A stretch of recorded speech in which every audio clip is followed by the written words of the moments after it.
کەمی کارەبای نیشتیمانی و بەرزبوونەوەی نرخیان پێرەکانی کارەبای ئەهلی نیگەرانی زۆری لای هاوڵاتیان و دانیشتوانی سۆران دروست کردووە. بۆ هەر ئەمپێرێکی کارەبا بڕی 15,000 دینار وەرگیراوە.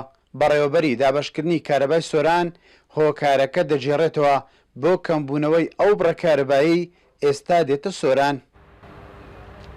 خشتەی دابەشکردن لێرە بە بەراورد لەگە شوێنەکانی تر کاتژمێرەکانی کارەبایی زیاتر هەبوو بۆیە لە نزیک لە کۆتایی مانگ کۆنتڕۆلی کارەبا محاولەی ئەوەیە کە هەموو شوێنەکان وەکو یەک کاتژمێرەکانی کارەبا دابەش بکات ئەوانی زۆریان وەرگرتێت تا ئاستەکلیان کەمەکاتەوە ئەوانی کەمیان وەرگرتی زیاتریان نەدات. گرفتە گەورەکان تا ئاستێکی باش ئێستا چارەسەر کراون هەندێکیان چارەسەریان نزیک بۆتەوە بە تایبەتی هێڵی 132 دووەم کە کارەبا هەر چوار قەزاکە ئەدات لە نێوان شەقراوە تاکو خەریفان و تاکو سۆران هێلێکی نوێیە.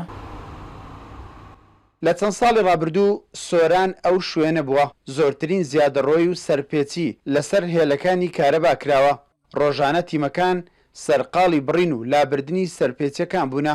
لەلایەکی ترش کۆنی تەلەکانی کارەبا و بەردەوامی دروستبوونی گەڕەکی تازە و فراوانبوونی زیاتری سۆران زۆرجاریش ڕووداوەکانی سروشتی و کاریگەریەکانی بەردەوامانی بەردەوامی فڕۆکەزەنجەکانی تورکیا هەمیشە هۆکاری تێکچوون و پچڕانی کارەبا بووە.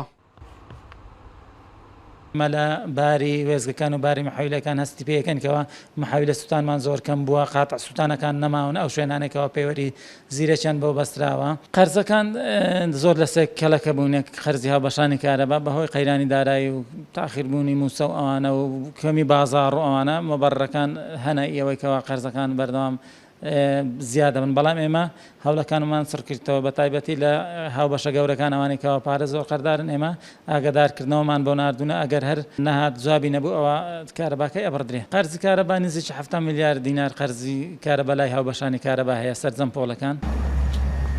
بەپێی ئامارەکانی ئەو بەڕێوەبەرایەتیە لە سنووری سۆران حکوومەت قەرزی کەڵەکە بووی لای هاوبەشانی زیاتر بووە لە 7 میلیارد دینار. ئێستا نزیکەی 30 بۆ 35% گەڕەکەکانی سۆران پێوەری کارەبایان بۆ بەستراوە. ئەوە شوای کردووە تا ڕێژەیەکی زۆر بە هەدەردانی کارەبا و سەرپێچەکانی کەم بکرێنەوە لە هەمان کات بڕێکی زۆری کارەباش بگەڕێتەوە بۆ وێزگەکان.